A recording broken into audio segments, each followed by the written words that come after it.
Hoje, Acessibilidade Meu Mundo, mais um episódio com muita alegria, né? Antes quero falar da nossa cobertura no jogo do Sampaio Basquete, no dia de sábado no Costa Rodrigues. Sampaio venceu. Um abraço para nosso amigo Murilo e para toda a promotoria que está nos apoiando, principalmente Dr. Carlos Henrique. Hoje a gente recebe a doutora Vilma Buna, né, para falar um pouquinho da carreira dela, ela que é especialista psicologia em UTI, mas também a gente vai falar sobre outras áreas. Um prazer te receber, nossa Acessibilidade Meu Mundo. Bem-vinda a Meu Mundo. Obrigada, Marques. Boa tarde. Obrigada pelo convite. E boa tarde a todos os telespectadores, as pessoas que te seguem aí no canal. E é um prazer estar aqui com você hoje. O prazer é nosso, né, de estar recebendo para ter mais esse episódio, né, com o intuito aí de trazer informação e acessibilidade. Quem é a doutora Vilma Buna? Bom, a Vilma Buna é mulher, né? Você quer saber um pouquinho da minha particularidade Sim, ou só o lado profissional? fique à vontade. Bom, atualmente eu sou solteira, não tenho filhos, né? Eu sou psicóloga há mais de 20 anos na área hospitalar, na área da saúde de um modo geral. Atualmente, eu trabalho em uma UTI, em um hospital de referência do estado do Maranhão. É uma UTI que é geral, mas ela é referência para pacientes que são portadores do vírus do HIV ou que convive com o vírus do HIV, tá? O hospital a qual eu trabalho, ele recebe pacientes que são portadores, né, desse vírus, e também pessoas que são acometidas pela doença tuberculose, por doenças tropicais, como o calazar, por exemplo, né, são os pacientes que a gente recebe lá na UTI. Além da minha atual atuação na UTI, eu já tenho também experiências em programas do governos federais, como o CRAS, CREAS, né, o NASF, que é o Núcleo de Apoio à Saúde da Família. Eu já fui psicóloga também de referência para depoimento especial de crianças que são abusadas, né? Eu participei um ano em um fórum na cidade de Coroatá, Maranhão, né? Então eu tenho um leque aí de vivências, mas a minha paixão é a psicologia hospitalar, Max. Vamos lá. A gente viu que a senhora já trabalhou em vários momentos em diferentes áreas, né? Sim, Né? sim. Vamos começar lá para trás, né? Ah, Ver a formação da psicologia, e a gente sabe que é difícil trabalhar no âmbito infantil, principalmente com crianças vítimas de abuso. Né? Exatamente. E a gente tem visto em dados que o abuso ele vem justamente muitas vezes do próprio familiar, Perfeito, Max. É isso mesmo. né? E vem de uma questão aonde principalmente lá atrás, na década de 90, que não era se ensinado, que não podia se tocar numa parte íntima, o que seria abuso, e também aquele medo de denunciar. Qual era o seu papel enquanto psicóloga para trabalhar com isso e diminuir essa problemática? Você falou uma coisa muito correta. Os abusadores, eles são sempre pessoas que são confiáveis da criança. É um pai, é um tio, é um vizinho, é um padrinho, é um padrasto, né? Ou um amigo muito íntimo da família. Sempre são pessoas que são próximas da família, onde a criança realmente tem total confiança, né? Durante essa minha experiência nesse fórum, eu era psicóloga facilitadora. Eu ficava em uma sala de depoimento especial, eu e a criança que foi abusada, e em outra sala ficava o juiz ou a juíza, o réu, né? promotores, tudo observando por câmera, né, o depoimento dessa criança falando para mim. Porque antes eu já tinha feito um acolhimento com essa criança, ela já tinha depositado total confiança em mim, né? Então, às vezes a criança, ela não tem ainda um vocabulário formado, então a gente acaba que diminuindo o nosso vocabulário para se ajustar ao mundo da criança. Então, ela usava às vezes palavras de baixo calão, mas é porque aquilo que ela ouviu, aquilo que foi Era, falado para ela. aquilo para ela era normalizar. Exatamente, Max. Então, para a criança era normal. Então, meu papel era esse, era acolher essa criança, não era julgá-la, né? Era entender o máximo possível a vivência dela naquele momento, que é dolorosa, né? É muito doloroso o abuso sexual. A gente vê muito nesses filmes, principalmente norte-americanos, né? Que é feito um trabalho principalmente com pintura para a criança mostrar, né? Aquilo que ela não consegue verbalizar. Perfeito, Max, né? Os psicólogos clínicos, né, que são os psicólogos que atendem consultório, eles têm uma caixinha própria, né, que a gente chama que é a caixa lúdica. É cheia de brinquedos, né? E nessa caixa tem vários tipos de brinquedos: carrinhos, bonecos, bonecas, família, né? E aí a criança ela expressa através do lúdico como foi feito esse abuso, né?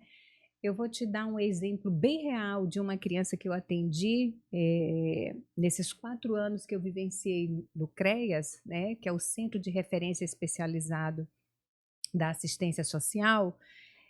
Eu atendi um caso assim, onde uma menina, mais ou menos na época de 5 a 6 anos, né, a família suspeitava que o pai tivesse praticado abuso contra essa criança. E para a gente ter certeza, aí a gente fica em uma sala sozinha com a criança e utiliza muito lúdico. E foi claramente exposto pela criança. Ela pegou 2 bonecos nessa época. Eu tinha a caixinha, né, lá no trabalho, com os brinquedos. Eu disse para ela falar um pouquinho da família dela para mim, né? A gente ia brincar de boneca, né? Então eu utilizo também o lúdico. E nessa brincadeira, no decorrer de alguns minutos, eu perguntei para ela como era o vínculo dela com o pai, né?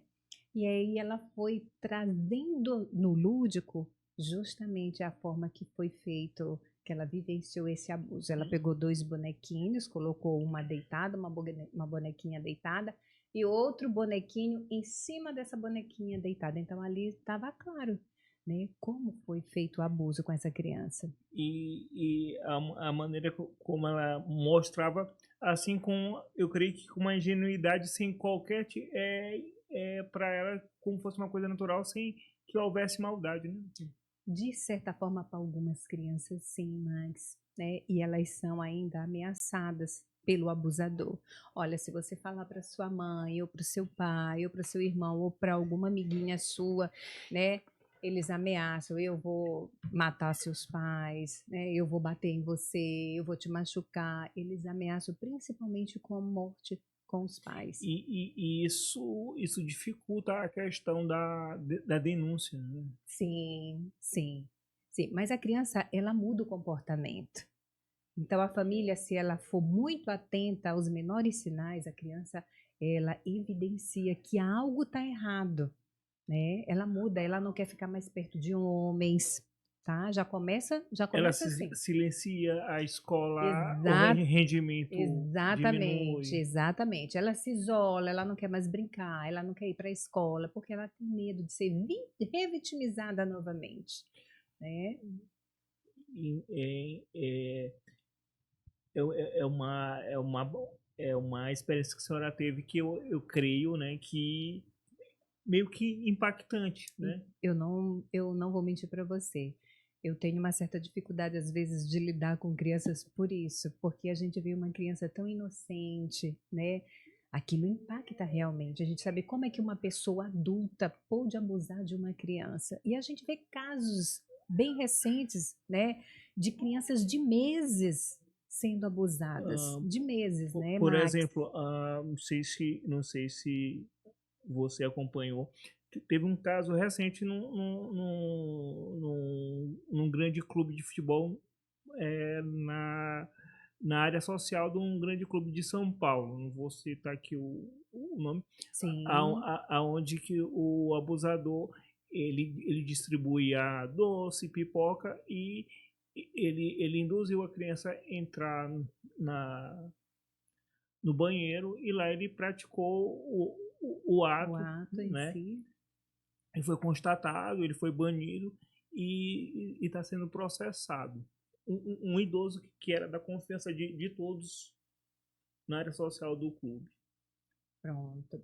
Para você ver como a criança, ela é abusada por pessoas que são bem próximas dela, né?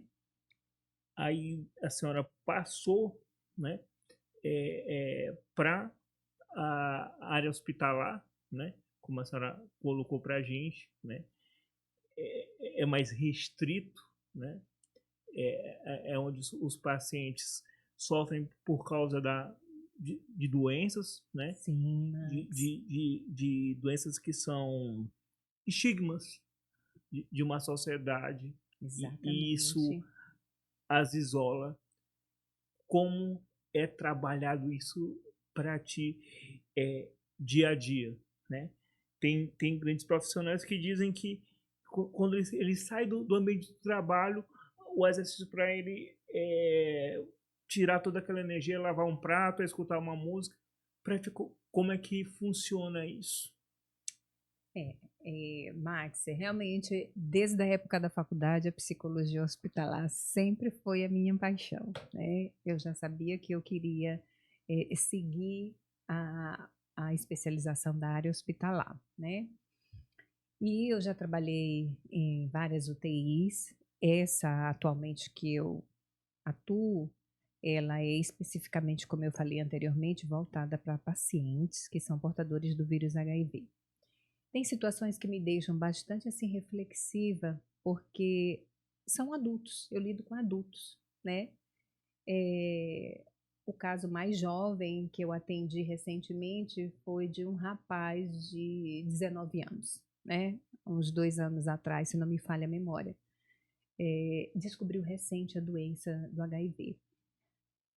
Eu sempre digo para eles que o diagnóstico de ser portador do vírus HIV, quando eles descobrem recentemente, não é uma sentença de morte, existe tratamento, graças a Deus.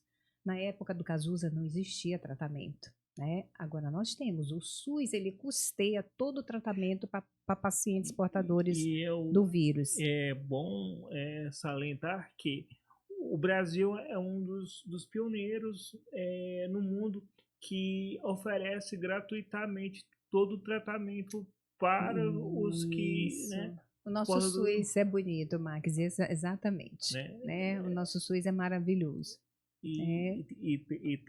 tem um trabalho realmente muito bom nessa área de atender essas pessoas acometidas do HIV, né? Sim, sim. Apesar que aí a gente tem até casos de cura, 4 curas no mundo que foram feitas através se não me engano, de transfusão de medula óssea, né? E tem medicamentos que você toma uma vez, você pode passar até de 30 a 60 dias sem tomar. Porque eu pesquisei muito antes Sim, sim. de vir para cá, e aí eu vi que antigamente se colocava na geladeira, né, para preservar, eram coquetéis fortíssimos. Hoje não, hoje a gente pode comparar mais ou menos o HIV como uma diabetes, porque o portador leva uma vida Perfeito. totalmente normal. Exatamente. Uma pessoa que é portadora de diabetes, uma pessoa que é hipertensa, o medicamento é para o resto da vida, tá? E esse é as minhas entraves, às vezes, com alguns pacientes que não querem fazer o tratamento, se iniciam, chega um determinado período, eles abandonam e a gente leva por N motivos, porque eles não querem, às vezes, fazer o tratamento na cidade deles. Eles vêm para São Luís, eu até entendo, porque ainda tem um estigma muito forte por trás disso, né? Um preconceito muito grande. A pessoa que é portadora do vírus do HIV não é vista como uma pessoa, né? Vamos dizer assim, pela sociedade com um bom caráter, né? É dolorido isso, Eu, muito dolorido. eu acho que não é nenhum bom caráter, mas não é visto como alguém que devia estar ali. É a mesma coisa como acontece é, com as pessoas com deficiência, né? Mais ou menos parecido, Parecido. Max, é Tipo, verdade, né? Não não pertence a pertencem, esse. não teriam que tá Exatamente. aqui. Só que, na maioria dos casos, essas pessoas elas são acometidas por fatalidades, né? Elas não se contaminaram porque queriam se contaminar, né? Outros porque foram negligentes, porque a gente sabe que existe modos de prevenção, né? Sim, Como eu falo, eu também não pedi para ser uma pessoa com deficiência. claro, Então, Max, com então certeza. é, aqui a gente faz a nossa parte, que é da conscientização a todos a diversidade, tudo aquilo que a sociedade acha que é diferente, mas precisa se trabalhar e a sociedade precisa acreditar que os diferentes, todo mundo é igual. Exatamente, Max. É, eu concordo com você. É muito difícil alguns trabalhos para mim, como psicóloga, apesar de já ter esse manejo, de saber fazer o acolhimento, de orientar, de abordar, tudo isso sou eu que faço a orientação, que não pode parar o tratamento, que a medicação é para toda a vida, né? Comparo com as doenças que você acabou de citar, né? Mas ainda assim, para algumas pessoas é muito difícil. Tem gente que esconde da família, pega o medicamento no ambulatório, né, ou do hospital, ou dos CTAs, que são os centros de testagem e amostragem, que a gente tem um no Anil, que a gente tem outro no Lira. Lá você pode também fazer o teste, qualquer pessoa está aberta a fazer o teste do vírus anti-HIV, né? Apesar de ter todo esse tratamento custeado pelo Estado, as pessoas não querem, às vezes, continuar. Dora, a gente disse que na nossa conversa, a gente ia fazer um misto, Sim, né? Vamos para o terceiro ponto, passar para as pessoas com deficiência. vamos lá. Vamos lá. Vamos falar francamente da vida social da pessoa com deficiência, seja ela qual for, do síndrome de Down, do cadeirante, da pessoa atípica. Vamos falar um pouquinho disso. Vamos falar ah, como profissional, como pode ser combatido esse abismo que existe na questão da vida social da pessoa com deficiência. Max, em primeiro lugar, antes de explanar um pouquinho da minha vivência, né, eu imagino assim, você, né, antes de eu falar, eu queria ouvir de você. Como é que você se sente? Como é que eu me sinto? Diante da sua dificuldade, Tá, por ser cadeirante. vamos lá. A gente na vida a gente tem etapas, né? Eu já falei algumas vezes aqui. A gente tem a vida quando criança, depois você é um adolescente, onde você começa a entender um pouquinho desse afastar, desse abismo que existe, dessa distância, e a vida adulta, né? Primeiro eu vejo tudo como, eu acho que a família ela é uma base, né? Perfeito. A família ela é uma base e também a questão da fé naquilo que a gente acredita. Eu, no caso, eu sou cristão, eu acredito que existe um ser chamado Deus e que está tudo no controle. Como é que eu me sinto sobre isso, sobre essa questão dessa inclusão?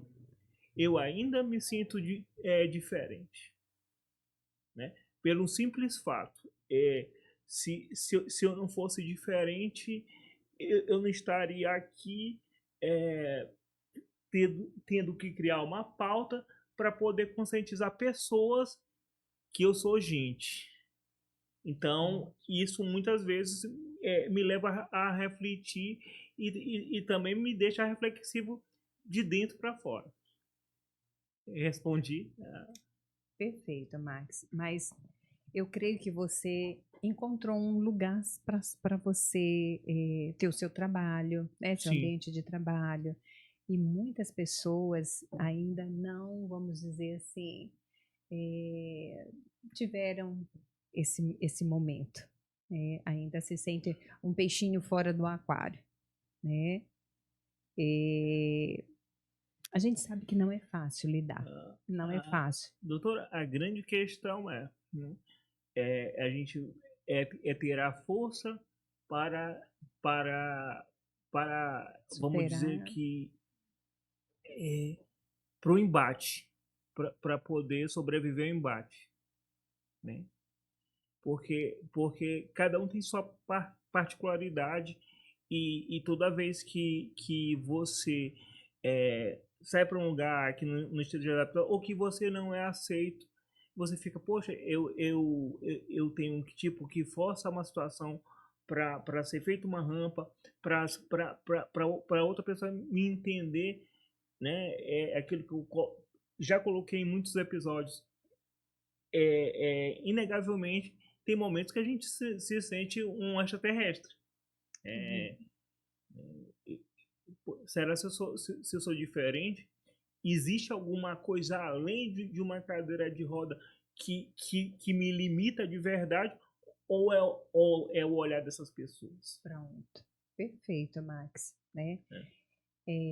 A gente sabe que existem pessoas, né, com esse olhar que você acabou de falar. Né? Não vou aqui entrar em detalhes, mas eu já presenciei situações onde o olhar de outra pessoa totalmente negativo com uma pessoa que necessita de uma acessibilidade, de uma diferença, né? A gente sabe que isso, há uns anos atrás, já foi bem mais difícil a questão da acessibilidade. Sim. Hoje a gente já tem, né? O hospital, por exemplo, onde eu trabalho, já tem uma rampa para as pessoas que são cadeirantes, até para o seu hospital tem que ter, né? Entra uma máquina, entra uma pessoa que necessita de uma cadeira de rodas, então tem que ter, né? Algumas clínicas particulares a gente já vê com a porta de acessibilidade, né? Você vai ao dentista, já tem, né? A preocupação de não ser no segundo piso, tá sempre aqui no primeiro piso para receber as pessoas. Então, as ruas, né? Já melhoraram um pouco, Já melhoraram né? muito. Antes a gente não tinha, né? Esse direcionamento. Hoje até para quem tem dificuldade visual já tem, né? O espaço para ele deambular, né? Inclusive, a gente até recebeu aqui a doutora Efigênia que falou também um pouco desse mundo, né? Que não é tão escuro assim quando se há condições para que essas pessoas possam viver dignamente. Eu acho que ainda tem muito a se fazer, sabe, Max? Tem muito a se fazer. A nossa sociedade, na minha visão, eu acho que ainda tem um pouquinho, sim, de preconceito, né? Apesar de não ser, às vezes, tão claramente, né? Mas... Eu acho que a gente vive um preconceito mascarado. Pronto. Essa é a palavra perfeita, né? Eu não vou expor aqui assim, eu tô expondo um pensamento de uma pessoa, não vou expor aqui o que eu penso, porque eu vou ser cancelado, eu vou ser criticado, não é nem por causa dela em si, mas por causa do outro. Então, entendi. Mas cada pessoa vivencia a sua deficiência de forma diferente, né? Se eu posso falar assim. Tem pessoas que elas têm uma resiliência muito grande, né? Em relação à deficiência que a pessoa é portador, ou visual, ou auditiva, né? Ou física, né? A gente vê hoje muitos deficientes que vão para o ramo do esporte, né? Natação, jiu-jitsu. Então, eu acho que isso abrangeu de uma forma muito positiva, né? As empresas hoje, elas já empregam pessoas com uma certa dificuldade. Esse mês agora até se comemorou mais um ano da lei de cotas, né? Que tem que ser ainda muito trabalhada, né? Mas que foi um avanço, né? E sobre a questão, né? Muitos olham as pessoas com deficiência, já que a senhora queria me entrevistar, eu estou lidando, né? Olham muitas vezes como coitado, como, né? Eu entendo, Max. Né?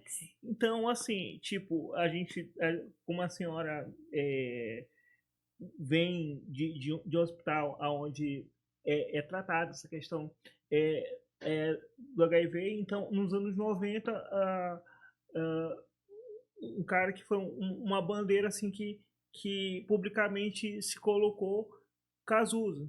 Por exemplo, você vai saber onde eu quero chegar. Ele fala no documentário, né? Como é que eu vou cantar Brasil, mostra, né, a cara se eu me escondo, sabe? Então, aonde eu quero chegar com isso. Embora eu seja uma pessoa com deficiência, eu sou como qualquer outra pessoa. Sim. Que falho, né? Que errou em alguns momentos, que corrigiu, que até em questão de relacionamento já traiu. Isso não me faz diferente de ninguém. Então, o que eu coloco aqui é que o que me limita é somente a questão de eu não conseguir andar sozinho sem a cadeira de rodas. Mas isso não me faz diferente do que de ninguém. De forma alguma. De ninguém, de nenhum ser humano. Né? Então, a gente vive sentimentos fortes, a gente se decepciona, a gente chora, a gente admite, como eu estou admitindo agora. Então, qual é a diferença? Por que a sociedade tanto se esforça para diminuir esse abismo? Sim. Poxa, Max, muito obrigada aí por você abrir aí esse parênteses e falar um pouquinho da sua conduta de ser humano, né? Isso é bom para as pessoas verem. Porque a grande questão não é você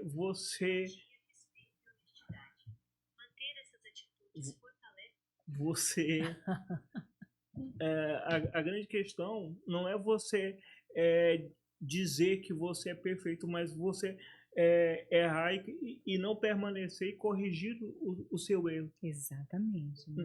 Não quer dizer que eu traí uma vez ou eu errei uma vez, eu vou errar sempre. Porque aí a gente vai começar a discutir uma questão de caráter.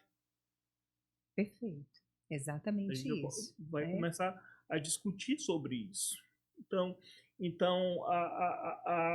por que eu coloquei uma questão pessoal? Para dizer, opa, aqui existe um ser humano que é frágil, mas que está suscetível a qualquer sentimento, como qualquer outro ser humano, como a senhora, como o nosso amigo Anderson, que está ali na operação. Sim. E a gente não está livre dessas coisas.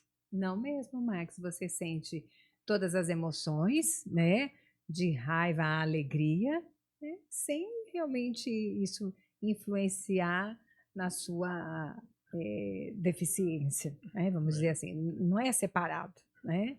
As pessoas às vezes fazem essa cisão, né? Dizer, olha, isso aqui é daqui, isso aqui não. É um conjunto, é um conjunto, né? Um conjunto. É um conjunto. Queria agradecer nossos apoiadores nesse momento, né? Em Prima Fácil, Rei Arthur, um abraço para meu amigo Daniel, Ana Priscila, Medicina Alternativa, Pitsuan, um abraço para nossa amiga Carol Barbosa, Secog, né? E Leila de Deus. Precisamos ir lá até fazer uma massagem, viu, Anderson? Precisamos ir lá fazer uma massagem lá na Leila de Deus. E vamos continuar esse papo aqui. O interessante, esse programa ele vai pro ar no dia 3, né? 3 de agosto. A senhora até você me perguntou quanto tempo que eu tenho disso aqui. Fez um ano agora. E não existe um Max fora da câmera e quando a câmera liga. Esse cara é o meu. E velho John Music, o cara do rock. Vamos trazer ele aqui qualquer momento desse. Um abraço para meu amigo Jorge. E onde nós estamos, o melhor estúdio do Maranhão, Estúdio Serve. Aprovadíssimo, Max. Né? A doutora Rádio disse que é um estúdio maravilhoso, adorei. Coisa mineira. Um abraço para nossa amiga Graça. Doutora, vamos lá. Antes a gente tem quantos minutos de programa? Tá ok? Doutora, se a senhora não fosse psicóloga, o que a senhora gostaria de ser? Nossa, Max, olha. Eu não vou lhe colocar. Eu pensei numa pergunta, mas eu não vou formular. Olha, eu acho que nos dias atuais, talvez eu gostaria de ser humorista.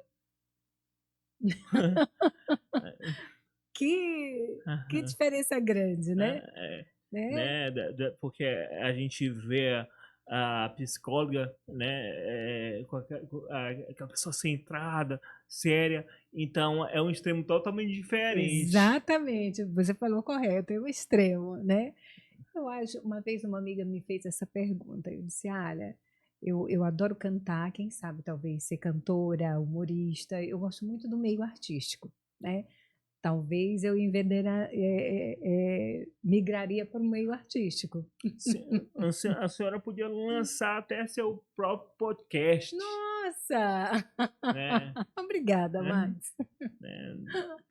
Trazendo assuntos de humor, assuntos mesmo de cotidiano. Sim, né? sim. Nossa. Eu acho que o Maranhão tá carente aí, né? O Brasil, de um modo geral, né, Max? A gente precisa ter mais alegria, né? A gente saber lidar mais com os desafios da vida. É porque todos nós temos esses desafios, né? A gente... Eu acho que se coloca, doutora, nessa questão geração não sei o que, geração Z, eu acho que as pessoas hoje elas estão com dificuldade de saber lidar com as coisas. No oferecimento de Max e um abraço para nossa amiga Tatiana Bandeira, Unifacan. Né? Estão com dificuldade de lidar com isso. Né? De querer achar que vão botar um bolo para assar e aí ele não pode solar, ou então ele vai sair inteirinho. Não é assim. Ele pode queimar, né? Ele pode queimar, mas isso não quer dizer Max. que ele não é gostoso. Exatamente. Vamos comer a parte de cima. Se ele solar demais, então vamos aproveitar a parte de cima, né? Do bolo. Do bolo. Então, eu acho que falta muito isso, acho que falta muito da compreensão realmente do ser humano. Realmente, e está sendo um desafio, doutora, a gente realmente conviver. Tá, Max. Para determinadas situações está bem, as pessoas hoje estão muito, como diz uma amiga minha, estão muito cheias de mimimi, né? Tudo que a gente fala, se for de negativo, já aborrece, a pessoa já deixa de ser sua amiga. Você fica até com medo de falar determinadas coisas, é verdade, né? Mas isso aí eu como psicóloga, eu posso avaliar que já é uma coisa muito interna da pessoa. Não é porque você falou determinada coisa que magoou um pouquinho que vai deixar aquela pessoa entrar em depressão ou vai deixar de ser seu amigo, né? Porque, doutora, eu sou da década de 80. Né? É jovem. Eu sou da década de 80. E eu vejo que muito se falava se expressava e não tinha muito essa coisa do embate. Isso me magoou, agora eu vou processar. Hoje tem muito isso. Exatamente, mas tá demais, né? As pessoas estão muito sensíveis, né? Então, será se isso é a palavra, doutora? Sensíveis? Né? Será? Eu acredito que pode ser uma palavra um pouquinho mais, mais intensa, né? Intensa. Porque eu acho que as pessoas precisam reaprender a viver. Você tá correto, Max. Além de eu ter falado sensíveis, vamos colocar aqui, tem pessoas que estão hoje com pavio curto, né? Não pode se falar nada, porque a bomba já está ali pronta para ser estourada. Não é à toa que nós estamos na era do feminicídio. Muitos homens não aceitam hoje determinadas separações, né? A mulher, ela aceita praticamente quase tudo que o homem faz, né? Ela chora, ela entra em depressão, mas ela aceita aquela cisão daquele relacionamento. O homem hoje não. É por uma questão de machismo, não é? Então, assim, as pessoas realmente não estão sendo resilientes. Doutora, a gente tem uns, mas eu acho que creio que dá para a gente debater um pouco sobre, mas a senhora acredita que a questão do machismo, ele é um pouco que cultural, né? Exatamente. Isso foi construído desde os primórdios até agora, né? Porque a gente é o sexo forte, né? E a gente não pode aceitar um término, um revés. Enquanto isso, algumas mulheres também se colocam em situações que são sexo frágil e também se aproveitam disso. Não vamos tapar isso com a peneira também. Né? Eu não me coloco nessa posição de mulher como sexo frágil. Eu acredito assim que existe diferença na força física de um homem para a força física de uma mulher. Isso aí é inegável, né? Se isso for um parâmetro para avaliar que a mulher é sexo frágil nesse contexto, tudo bem, mas em outras esferas não. Eu discordo, né? Hoje a mulher ela tem tanta capacidade quanto o homem. Hoje as mulheres meio que invadiram as profissões antes consideradas masculinas. Eu vejo mulheres hoje sendo motoristas de ônibus, que eu acho muito um charme isso, né? E as mulheres, nesse ponto, são mais cuidadosas. Eu ia falar. Sim, não é, sim, Max? Né? Sim. Hoje em dia você já vê a mulher com mais oportunidade nessa área. Coisa que há uns anos atrás você não via, décadas atrás você não via. Né? Mulher mecânica, né? E ela ainda enfrenta o preconceito. Será que um homem tem a confiança de entregar o seu carro para uma mulher mecânica arrumar, Max? O que você acha, Max? Por exemplo, por exemplo, na sexta-feira eu estava em determinado local, aí eu estava com a cadeira elétrica, a pessoa disse, olha, cuidado aí, porque quem vem no carro é uma mulher. Você está vendo, Max? Olha aí, como nós somos né, estigmatizadas, né? Sim. Aí tem até o ditado, que mulher no volante é perigo constante. Aí eu acrescento, e o homem do lado, o perigo é dobrado, né? Já que é para estigmatizar, então vamos também colocar isso em conjunto, né? A mulher com o homem. Uma brincadeirinha. Doutora, eu queria para a senhora deixar seus agradecimentos finais. Foi um prazer ter esse bate-bola com a senhora pode deixar seus agradecimentos e a gente já agradece a senhora ter estado aqui com a gente para compartilhar um pouquinho de conhecimento. Max, olha, mais uma vez, eu confesso que é a primeira vez que eu participo de um podcast, né? E muito obrigada. Realmente eu vim para cá um pouco ansiosa. E aí, foi mas legal? Amei estar com você. Amei o teu estúdio, uma graça, que passa uma paz, passa uma coisa assim tão iluminada. tá? Você Amém. está de parabéns. E muito obrigada por me receber. Eu espero que os seus seguidores gostem do nosso bate-papo de hoje, né? E que o que eu falei dentro da minha área, que eu atuo, seja também de informação para as pessoas que às vezes desconhecem, E né? você pode acreditar que foi um bate-papo muito bom, de muita informação. E dia 3 vai estar disponível no YouTube para quem quiser assistir esse bate-papo. Muito Foi um prazer obrigada. te receber. E encerramos mais uma Acessibilidade Meu Mundo. Obrigada, Max.